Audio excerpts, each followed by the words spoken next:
So the Nintendo Wii is a library that I don't really look upon too favorably. Now, I do have a sizable amount of Wii games. A lot of them are due in parts due to the fact that a friend was generous enough to give them to me. But some of these, actually, probably 70 to 80% of them, are curated by me. All right, so you'll be seeing a little bit of my taste. I'll be explaining some things that made their way in there, and overall, I think we're about to get a really clear picture of what the Wii was like, especially for you youngins that weren't around at its during its prime. So without further ado, let's just jump into it. I have to start off with pretty much the main reason that the Wii was so favorably looked upon release, and also in retrospective, Wii Sports. Now, if you don't know anything about Wii Sports, I have to assume that you've been living under a rock for the past like 20 years. But even still, I'm gonna tell you about it. Great, phenomenal game that simulated a lot of different sporting events, and the cool thing about it is that it was simple, easy to use, fun. I guess the one thing that I want to get off my chest fresh off the bat is that ultimately I did not own Wii Sports when I had a Wii. Yeah, I know. I think another thing to mention before I go even further is that I was a late adopter of the Nintendo Wii. So I got my Wii back in 2011, 2012, and this was all because of Michael Jackson, The Experience. And it's funny because I'll just spoil some of the video right now. I don't even have Michael Jackson, The Experience in here. But that's probably something I should add to my collection now that I think about it. But Wii Sports was a fun time. Played it at a couple friends' house. I enjoyed it. Um, yeah, man, there's not really anything else to add to the Wii Sports experience that you probably have not heard before. Great game. Anyway, back to the more meat and potatoes. Zelda Twilight Princess. Now, I was fairly young when I learned that Twilight Princess also came out on the GameCube in addition to the Wii. I think around like 2013, 2014, I was like, oh, okay, I didn't know this was like a dual release. And I also didn't know that this was, I think, a launch title around that for the Wii, maybe. Which is crazy to me to think of a game like Twilight Princess, which by all means and purposes is like Ocarina of Time 3, if you count Majora's Mask as being the sequel, is just it being alongside and launching alongside the Wii is absolutely insane. And that is, I think that's a big part into why people look upon the Wii favorably. Even though this version of Twilight Princess is pretty cheap, I'd say that it's still pretty interesting that Twilight Princess has been well looked at, even though it's been ported to about now 3 different consoles, and hopefully a fourth, the Switch 2. The Legend of Zelda Skyward Sword with the camera will focus. If the camera will focus, there we go. With the Zelda music CD. Now, Skyward Sword being this big, grand anniversary title. I don't know if I talked about it when I did my Switch video because I do have the Skyward Sword HD port slash remaster. But the cool thing about Skyward Sword is that a lot of it feels like that anniversary title, for better or for worse. So I really want to get around to actually finishing Skyward Sword, but still banger game. And surprisingly enough, the CD, the combo CD or the soundtrack CD, the symphony CD, the extra CD is not that expensive either. So alongside the game. So I originally had a copy that didn't have the symphony CD. I added it in there, and now lo and behold, it feels like this copy is a little more. Xenoblade Chronicles. I own Xenoblade Chronicles through the Wii and also the Switch One. I'm a little more interested in playing it through the Switch One because of just how meaty this RPG is. But the fact that Xenoblade almost didn't come to the West because of Reggie is kind of really interesting to me because it feels like this is one of the most critically acclaimed RPG series of all time. And it's hard to imagine it still retaining that status and going beyond something like a cult classic, like some of the other Xeno sub-series games have become, like Xenogears and Xeno, man, Xeno Saga have been in the past. So I am super hyped to eventually finish Xenoblade 1. I'm playing through Xenoblade Chronicles X right now, a little bit of fourth wall breaking, and it is gas. I absolutely love it. That's all I've got. We play. So basically, the way I understand this is that it's pretty much a collection of mini games similar to Wii Sports, but if you just replace the sports with mini games, and not much I have to say about this one. All I got to say is that um, hopefully I get a chance to try this out. Super cheap, so it probably won't ever leave the collection unless I've tried it and I'm like, you know what, not attached to this. Wii Music. So the thing with Wii Music is that the only thing I remember it for is the Miyamoto led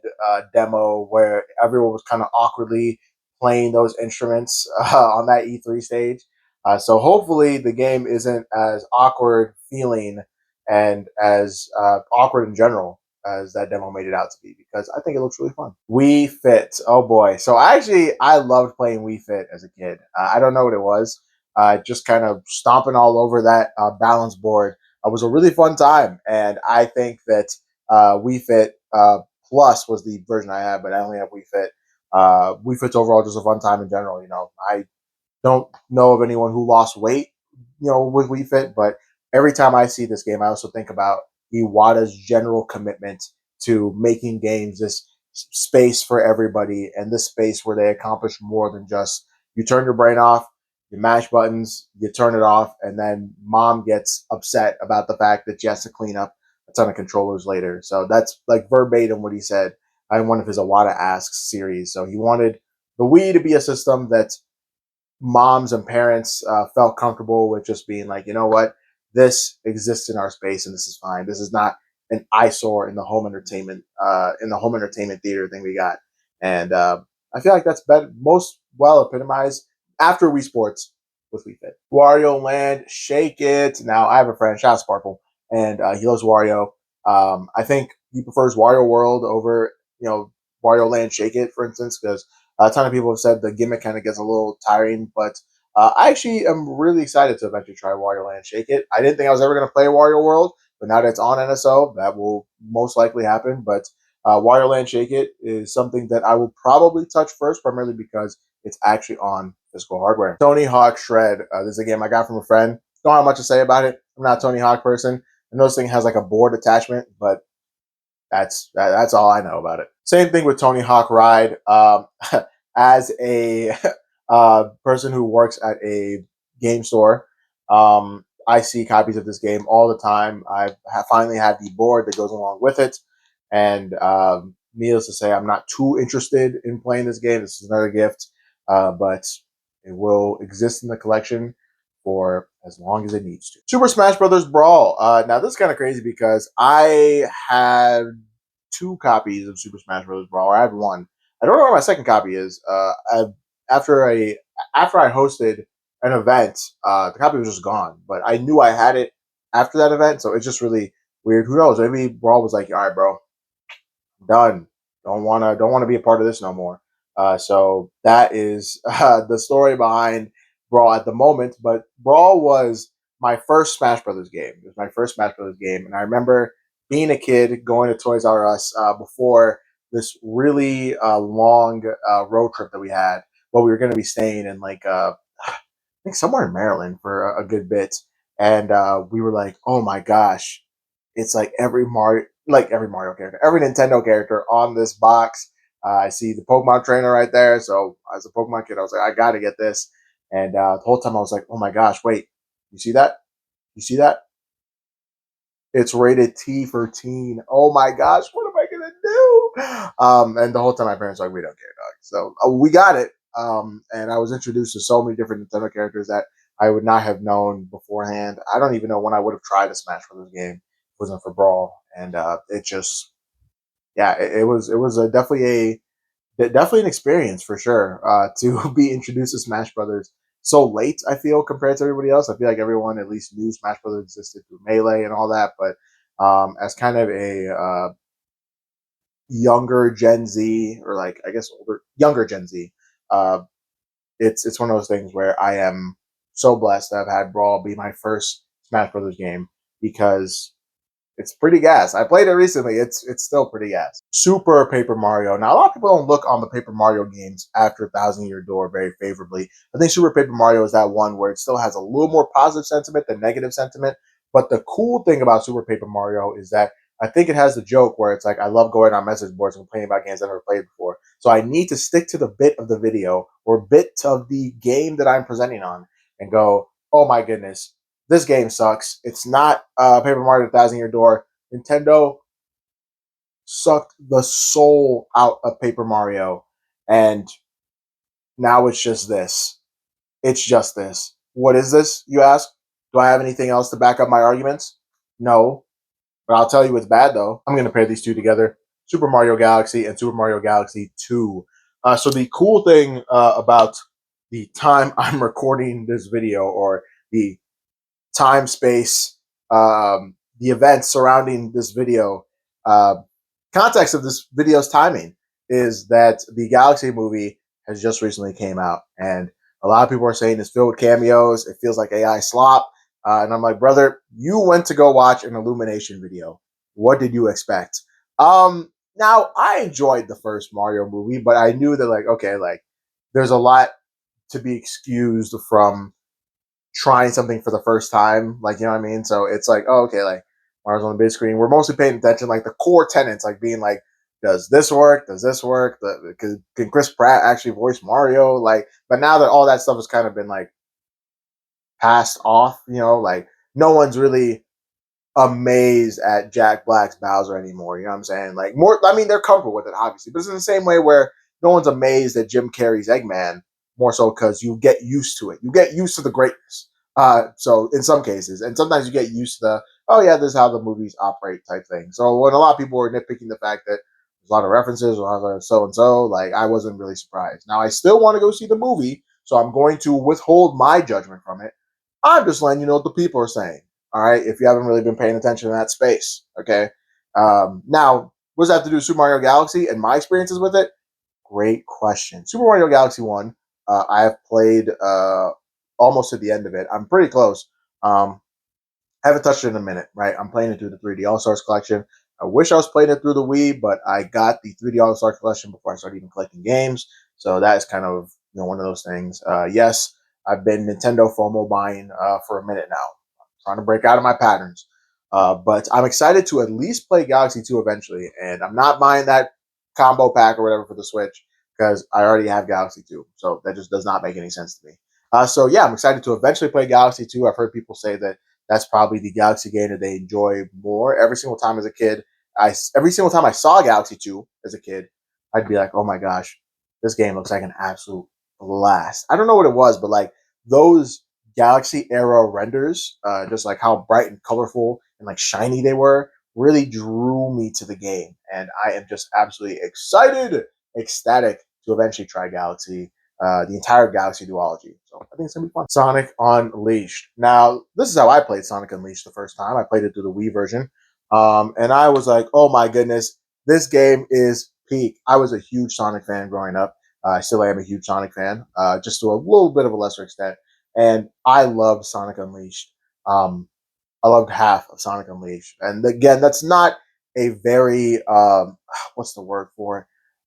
Unpopular opinion, right?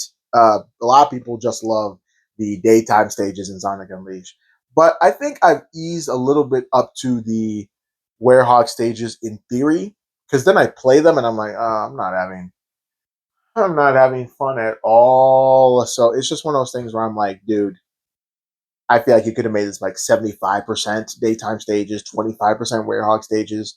And even though I'm all for Vision's history of games, I think got a little too much flack when they came out. There's a lot of people focused on the, oh, Sonic is a werewolf type thing. I still believe that, a lot of the criticisms Unleashed has hurled at it is justified, especially with how much positive, overwhelmingly positive sometimes sentiment that it receives. So, Sonic Colors. Now, few Sonic games have received as much revisionist history as Sonic Colors has since it came out, right?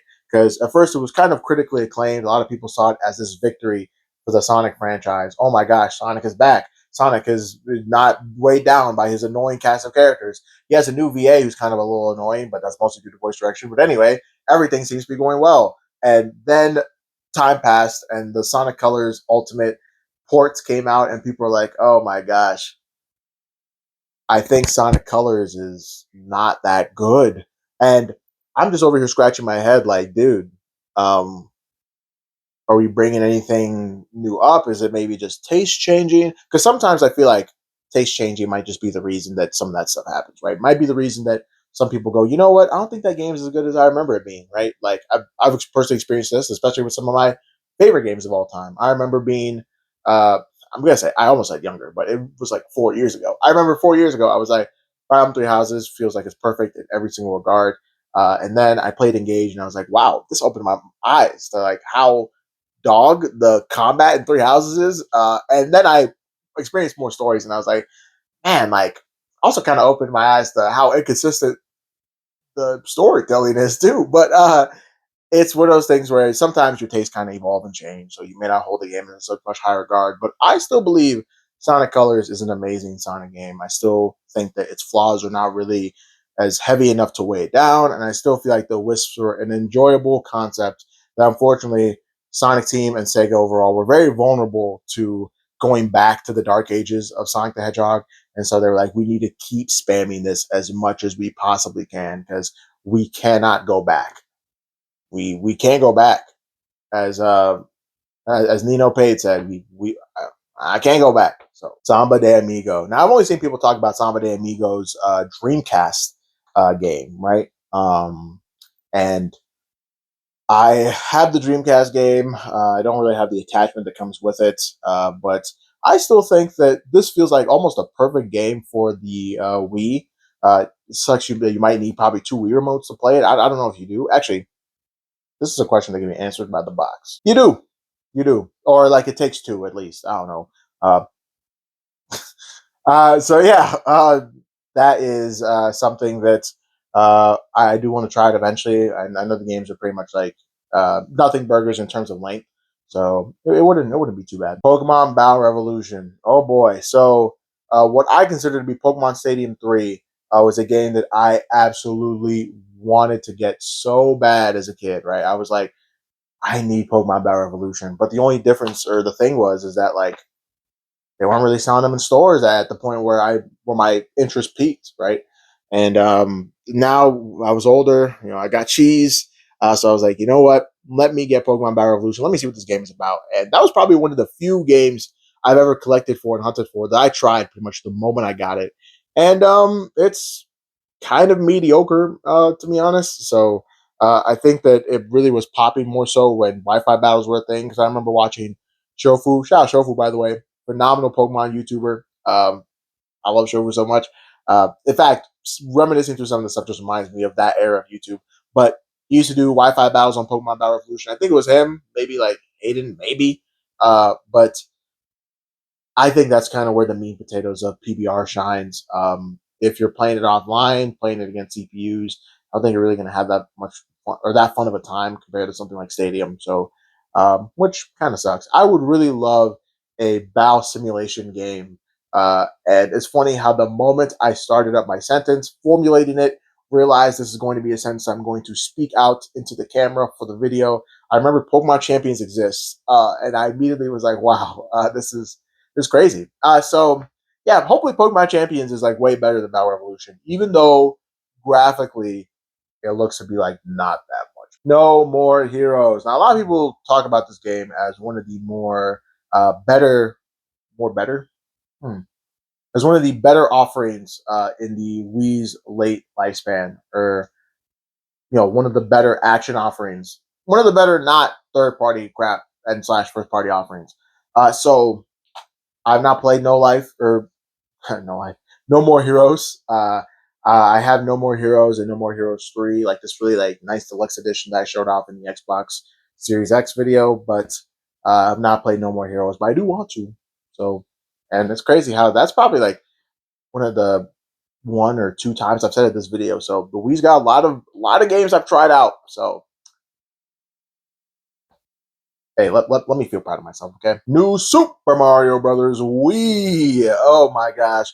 I love this game, but I did not love this game as much as my brother loved this game. He absolutely adored this game. Every single time he asked me, oh, dude, can we play New Super Mario Bros. Wii? Can we play New Super Mario Bros. Wii?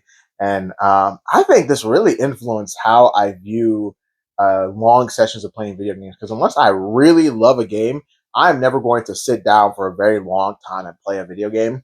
um, so I was always like nah, man, like not right now. I'm straight. So my brother and I were like about like a year apart. Um, so it's just this 13, 12-year-old kid like just being like, nah, man, I'm good. But New Super Mario Bros. Wii is a banger video game. It's fun. I think the thing that always got me hung up, even as a kid, is just being like, sometimes you just get cheesed a little too much by the physics and the four-player chaos. Sometimes, even sometimes the two-player chaos. Uh, it's no joke. But I love the New Super Mario Brothers series as a whole. I feel like I got burnt out of it a little bit because I viewed Mario as not being too interesting. But now I look on them a little bit more fondly. So even though stuff like New Super Mario Bros. U is only distinction to me is that it's a Wii U title, but even it's kind of grown on me a little. So yeah, Namco Museum Mega Mix. This is probably the first game that I've covered that I'm not really sure why I got. Actually, I think I might have got it primarily because it's got Pac-Man stuff in here, and I love Pac-Man. But yeah, actually that's probably the reason. So, but yeah, I don't know. I see this game so often now at my game store that I'm like, this means nothing to me. Metroid Other M. She's Metroid. She's Other. She's M. Oh heavens. I have not played a Metroid Prime game for longer than like 2 hours. Um, I have no opinion on Metroid Other M. I know people don't like this game. What else do you want from me? I heard people say Samus is a little out of character in this game too. So I don't know if Retro Studios also did this game. Team Ninja did this game. So actually, never mind. I just remembered I watched a Scott DeLaw's video on this, and he was saying that Team Ninja was kind of one of those dev studios they were testing on whether or not they could trust Metroid with. Now the Retro Studios was like, "Hey, man, we're going to start doing Donkey Kong." So, and it did not work out. So, but I want to try Metroid Other M and see exactly what it's cooking with. Metroid Prime 3 Corruption. I know less about this game than I do about Metroid Other M. So all I gotta say is that it is the third Metroid Prime game, if you couldn't tell by the Metroid Prime 3 right there. Mario Strikers Charge. Now, Mario Strikers, I don't know if I talked about this in another video. I really feel like I have. But Mario Strikers has always felt like this game that has so much, like, how do you put it? It just feels like it has so much going on with it. So much edge, so much the rough edges, the patches on it are something that really captivates you. I have no idea how else to describe it, but Mario Strikers, especially to someone like me who grew up being like, oh man, dude, Mario's so boring. Like Mario's so cookie cutter. He's so safe. His games are really fun though. I'll play them a ton, but like he's so cookie cutter and safe, bro. Like of course I'd rather just play a Sonic game, but Mario Strikers is always like a whoa, maybe maybe I was wrong. Hold on. But Mario Strikers Charged is a game I don't hear talked about a lot. Mario Strikers, what's the Switch one? The Switch one was one that a lot of people were really disappointed by, which kind of sucks because I was really hoping for that to be good. But the original Mario Strikers on GameCube is something a lot of people were like, "Whoa, this is it." There's not many games you can see Waluigi doing a crotch chop. So Mario Sports Mix. So as you can see up there, you can see. Hold on. Well, you don't need to focus. Anyway, you can see Diddy balling over there. Okay, and the good one. So anyway, Mario Sports Mix was another game that I was drawn to as a kid because I was like, I mean, you know, it just looks dope. I was like, I love basketball. Mario's dribbling a basketball. Uh, Diddy's playing basketball in the background, right? Hopefully not here, but it's just one of those cool things where I was like, wow, man, this is crazy. So I've not played this game yet, and I want to get to it eventually. As you already know, you already know how to say it is, but Mario Sports Mix, man, what a video game. Mario Party 9. Now, this and Fortune Street, I don't know what it was, but like both of these covers, it's just like there's just so much rainbow esqueness going on over here. And I remember this being like around like the very tail end of the Wii's life cycle. There's something about, man, being a kid and a lover of games in 2011, 2012, like when you knew that like that era was kind of really winding down. I felt like every single main manufacturer like was at peak physical form. Like the Wii had its definitive edition with minus GameCube support, but games like Mario Party 9 were coming out. You had the Xbox 360 with the 360E.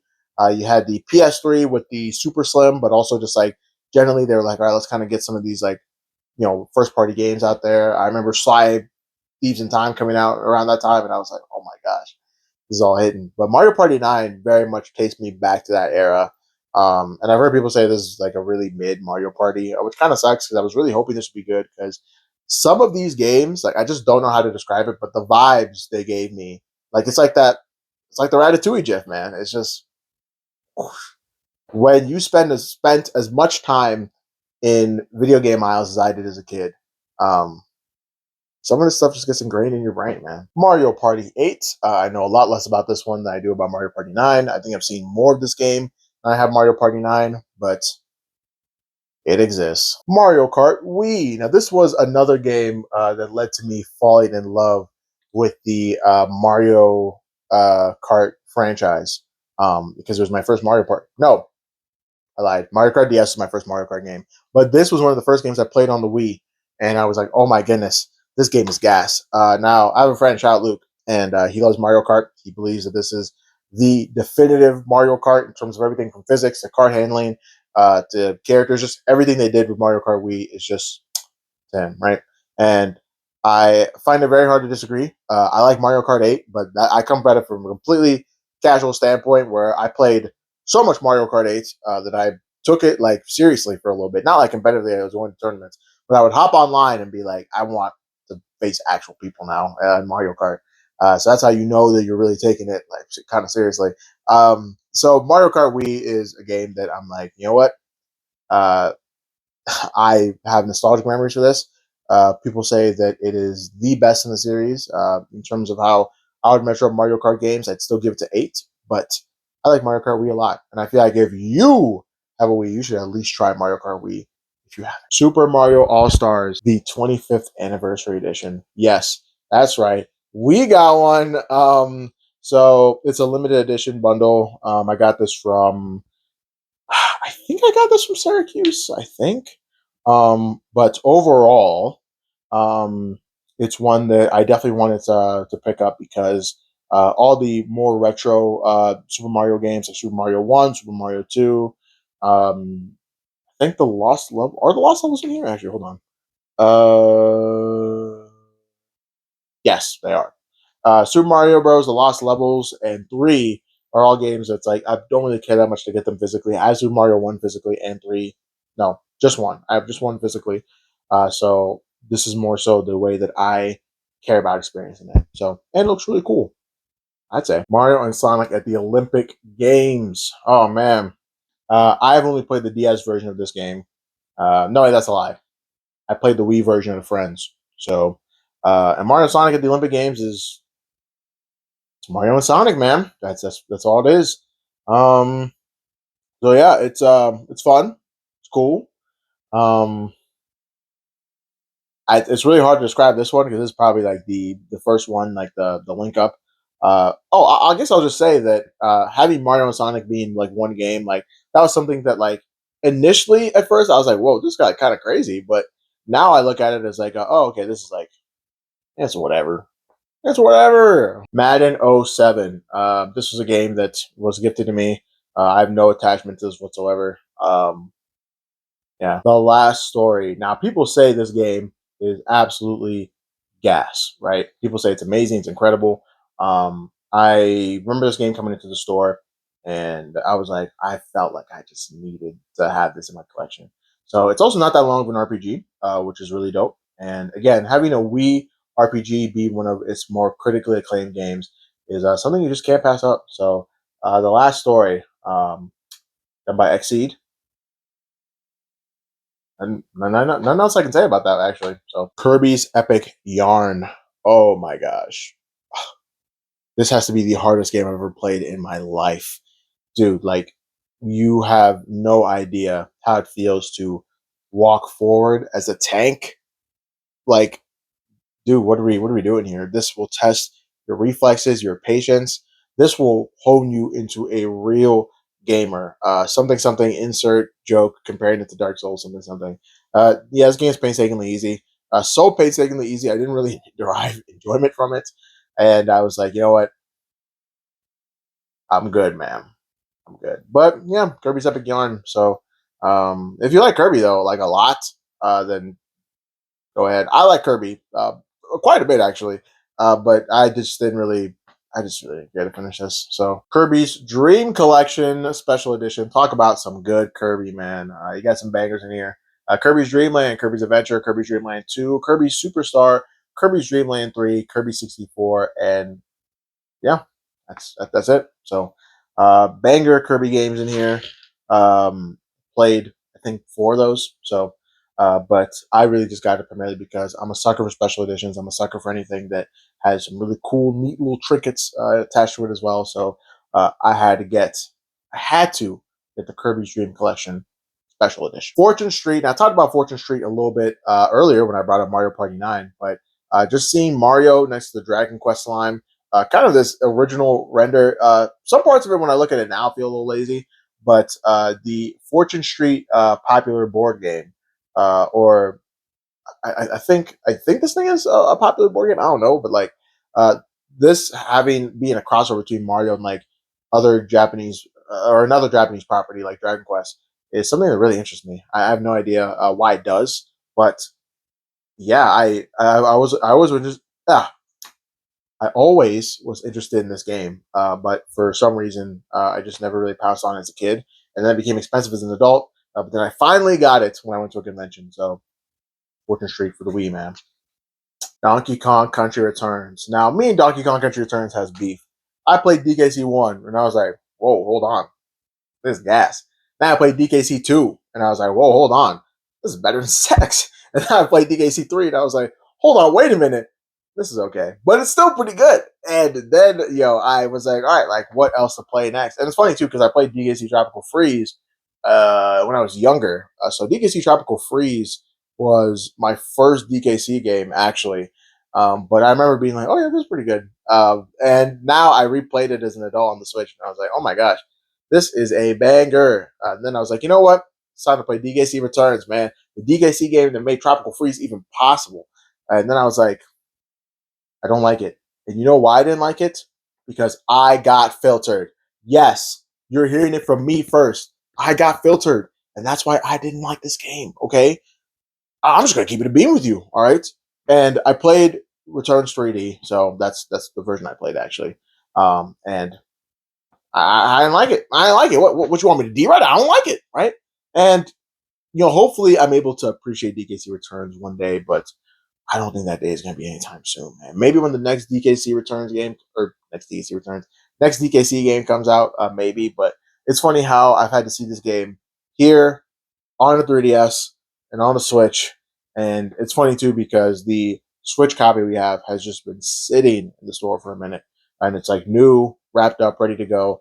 And I look at to convince a customer to get Tropical Freeze instead because I was like, dude, Tropical Freeze is just better. And it is. I'm just gonna be with you. It is. Disney Epic Mickey. Now I've only seen the Epic Mickey game for the 3DS, and that's how I recall Epic Mickey. Um, now when I see this, I see that one little Mickey meme where like he's sitting in bed and he always snoozing, then he gets dragged off by the ooze, but someone dubs over and they're just like like it's high pitched, they're like cursing and screaming. It's just funny, but uh, I do want to eventually play this game first, actually, because I'm a normally a person who plays things in order. I may feel compelled to play Power of Illusion, but we'll see. Disney Pixar Cars. Now, I got this mostly for posterity's sake because I played Cars on the PS2. It's a banger over there. Okay, I've already talked about the Cars game. I feel like it's one of the best licensed games of all time. I've talked about the DS version, which is just kind of okay. It's just mostly mini games, but the Wii version is also pretty solid as well. Um, Even though it's not really my preferred version of Disney Pixar's Cars, the video game. But yeah, so if you do want to play a really fun licensed game, can't go wrong with Disney Pixar Cars. So I've got the Blob. Yeah, okay. This might actually finally be the one game where I'm like, I don't know exactly why I got this. I think I actually heard good things about this game occasionally. Actually, no, this was gifted to me. Okay, I can tell. This was gifted to me, and who knows? Maybe one day I might play it. But um, even as a kid, I was like, I don't oh, I really don't want to play something like this. And now I have it, which is crazy. And I still don't want to play something like this. Shocker. Even when I grew up and I matured, I didn't want to play something kid me didn't even want to play. So Castlevania Judgment. Now, the whole reason I got this game was one, because it was sealed at the time, right? And actually, I think there's a second copy. There was a copy I saw that was sealed. I don't know if I traded that one in, but and also it has artwork from what looks to be the mangaka of Death Note. I'm not entirely sure. It looks like the manga of Death Note. I don't know, but yeah, it looked really cool. I looked on Metacritic, and apparently this game has like a 40 something on Metacritic, and I was like, all right, understandable. Have a very nice day. So I don't know if I will get to this game. So I might be leaving the collection pretty soon. But hey, man, what do you know? Call of Duty at War. Call of Duty World at War. Don't know anything about this game at all. I just know it's a Call of Duty game, and every Call of Duty game for the Wii intrigues me a lot. So I made sure to see if I can find as many as I could, and this was one of them. So, and Call of Duty Black Ops. I don't know if I talked about Black Ops already on this channel, but as a kid growing up in the late 2000s, early 2010s, you couldn't outrun Black Ops. You couldn't outrun Call of Duty. All right, you still nowadays kind of can't outrun Call of Duty, but like it's way easier to do so because you can just cultivate your own feed now. But Call of Duty Black Ops for the Wii, I'm not sure how good this version is, but I'm really excited to see eventually how great it is. And you can use the Wii Zapper gun, so that's pretty cool. Also, I love how the Wi-Fi compatible little sticker is black. It's not even the like Nintendo Wi-Fi compatible sticker. It's just yeah. So this must have been pretty early in on the Wii's lifespan. Bakugan. Now I played Bakugan from start to finish a ton of times on the PS2. Now I played it from start to finish a ton of times on the Wii. And man, on the Wii, it's pretty dope because you can actually swing your Wiimote to swing your Bakugan or to throw your Bakugan. I think it's pretty cool, right?